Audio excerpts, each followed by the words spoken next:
بسم اللہ الرحمن الرحیم، السلام علیکم۔ سینئر مسلم لیگ نون کے رہنما خواجہ سعد رفیق نے کمال کر دیا ہے، اپنے ہی لوگوں کو آئینہ دکھا دیا ہے۔ ابھی حال ہی میں ان کو دل کی تکلیف ہوئی، ان کو پنجاب انسٹیٹیوٹ آف کارڈیولوجی لے جایا گیا، پھر ان کو ڈسچارج کیا گیا۔ تو ظاہر ہے کہ جب اس طرح سے انسان گزرتا ہے کسی مشکل سے تو اس کا مزاج یا اس کی طبیعت میں بھی ظاہر ہے ایک اور طرح سے فرق آتا ہے۔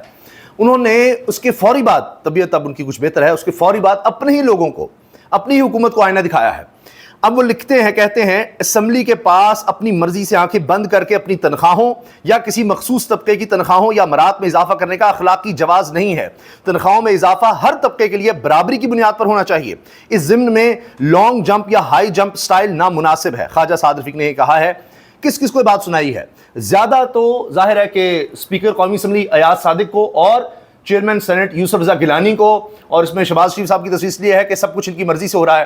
ساری کابینہ کی مراد بڑھا دی گئی، تنخواہوں میں دگنا 3 گنا اضافہ کر دیا گیا، پارلیمنٹیرینز کے لیے ہو گیا۔ ویسے کہہ رہے ہیں بجٹ میں 5 سے 7% پینشن میں سرکاری ملازمین کی اضافہ کیا جائے گا، 5 سے 7%۔ اور آپ جانتے ہیں یوسف رضا گیلانی نے اور ایاز صادق نے، جو پہلی امیر لوگ ہیں، بہت امیر لوگ ہیں، انہوں نے اپنی تنخواہوں میں کتنا اضافہ کروایا ہے؟ 600% سے زیادہ، 2,05,000 روپے سے اٹھا کر 13 لاکھ روپے مہینہ۔ اور اس کے علاوہ نوکر چاکر، گاڑیاں، پیٹرول، بجلی، گیس، گھر، ہر چیز فری، وہ الگ ہے، پھر بھی پیٹ نہیں بھرا۔ 13 لاکھ روپیہ تنخواہیں، 2,05,000، اور اس قوم سے لے رہے ہیں، اس قوم سے جس کے 45% لوگ اب ایک وقت کی روٹی بھی ٹھیک طرح سے نہیں کھا سکتے، 11 کروڑ لوگ غربت کی لکیر سے نیچے چلے گئے ہیں۔ تو خواجہ سعد رفیق نے ان لوگوں کو یہ بات سنائی ہے کہ ہم اپنی تنخواہیں بڑھاتے چلے جا رہے ہیں، یا تو برابری کی سطح پر کریں۔ اگر اتنا بھی کرنا ہے کہ بڑھانی ہے، آپ کے خرچے نہیں پورے ہو رہے، تو جن کی 5-7% بڑھا رہے ہیں تو آپ 5-7% بڑھا لیتے۔ یہ 2 لاکھ سے سیدھا 13 لاکھ۔ اچھا، ویسے جتنے ان کے خرچے ہوں گے یا لائف سٹائل ہوگا، یہ ان کے لیے بھی کوئی 10-11 لاکھ کی کوئی زیادہ اہمیت نہیں ہوگی، لیکن عجیب بات ہے، کیا کہیں اب، ایک غریب قوم سے یہ سب کچھ لے رہے ہیں، کہتے ہیں اس سے کیا فرق پڑے گا، اس سے کیا فرق پڑے گا۔ کسان مر گیا ہے معاشی طور پر۔ بدترین فگرز ہیں پچھلے 3 سال کے، 2,200 ارب روپے کا تو کہتے ہیں جی گندم میں نقصان ہو گیا، اربوں ڈالر کا۔ غریب مر گیا، کسان ڈوب گیا، ان کو پرواہ نہیں، کوئی ایک فصل نہیں گئی اس دفعہ کسان کی اچھی، ایک فصل۔ خواجہ سعد رفیق نے لکھا ہے جی، یہ پوسٹ کی انہوں نے ایکس پر، چیئرمین سینٹ اور اسپیکر قومی اسمبلی کی تنخواہوں میں کئی گنا اضافہ اور 50% زائد الاؤنس ناقابل فہم اقدام ہے۔ اور یہ جنوری سے لیں گے، کمیٹی نکل آئی نا، آپ حساب لگا لیں، اگر یہ 6 مہینے کی لگاتے ہیں تو کوئی 60 لاکھ اور لگ بھگ 70 لاکھ کے قریب ان کو مل جائے گا یک مشت۔ کمال ہے نا جی، بیٹھے بٹھائے، کیونکہ جنوری سے اضافہ کروایا انہوں نے، جنوری 2025 سے۔ اچھا، اس سے بیشتر اراکین اسمبلی کے مشاہرے بھی بیک جنبش قلم کئی گنا بڑھائے گئے۔ اعلیٰ عدلیہ کے ججز اور جنرل صاحبان کے مشاہرے اور مراد پہلے ہی عوامی تنقید کی زد میں ہیں۔ تنخواہوں میں اضافہ کر لیں، لیکن اس کا کوئی طریقہ کار طے ہونا چاہیے۔ اسمبلی کے پاس اپنی مرضی سے آنکھیں بند کر کے اپنی تنخواہوں یا کسی مخصوص طبقے کی تنخواہوں یا مراد میں اضافہ کرنے کا اخلاقی جواز نہیں ہے۔ تنخواہوں میں اضافہ ہر طبقے کے لیے برابری کی بنیاد پر ہونا چاہیے۔ اس ضمن میں لانگ جمپ یا ہائی جمپ سٹائل نامناسب ہے کہ آپ نے ایک ہی دفعہ چھلانگ لگائی اور 600% اضافہ کر لیا۔ بہتر ہوتا کہ پارلیمنٹیرینز یا دیگر ریاستی اداروں کی تنخواہوں میں اضافہ سالانہ بجٹ میں سرکاری ملازمین کی تنخواہوں میں اضافے کے ساتھ منسلک کر لیا جاتا۔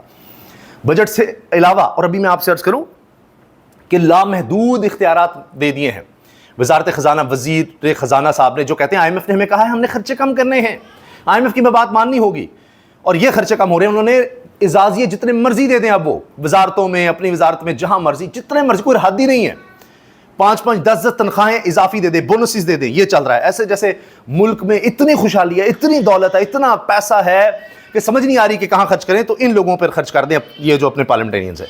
اچھا، یہ بڑی دکھ کی اور افسوس کی بات ہے، جو بات پبلک نیوز ایک نیشنل چینل ہے اس کے پلیٹ فارم سے جناب اوریہ مقبول جان صاحب نے کہی ہے۔ کہتے ہیں مجھے پکڑنے کے بعد انہوں نے انجیکشن لگا دیا تھا، دوران حراست مجھے گالیاں دیں، مجھے کہا گیا کہ آپ ہفتے میں 1 دفعہ لڑکی منگوا لیا کرو تاکہ تمہارے دماغ کا خناس ٹھنڈا ہو۔ مجھے ان کے اس گھٹیا مشورے کا آج بھی بڑا دکھ ہے۔ اوریہ مقبول جان یہ کہہ رہے ہیں۔ اوریہ مقبول جان صاحب سے میں نے بھی انٹرویو کیا، اور انہوں نے کہا یعنی اس پر وہ کہتے ہیں کہ بس جیل کا وقت گزر گیا، وہ زندگی کا ٹف لمحہ نہیں کہہ سکتا، اس میں قرب بھی نصیب ہوا اللہ کا، یہ بھی وہ بات کرتے ہیں جو مشکل وقت تھا، لیکن یہ بات ان کو سب سے دکھ دی جو ان کے ساتھ وہاں سلوک جس طرح کے کیا۔ اس کے بعد انجیکشن لگا میں نے چلا برانڈ فورڈ سبمٹ نہیں، 3 دن کے بعد جب آپ ہوش میں آئے تو آپ کی کسی کے ساتھ انٹریکشن ہوئی؟ نہیں، وہ بندہ آیا تھا، آپ چلے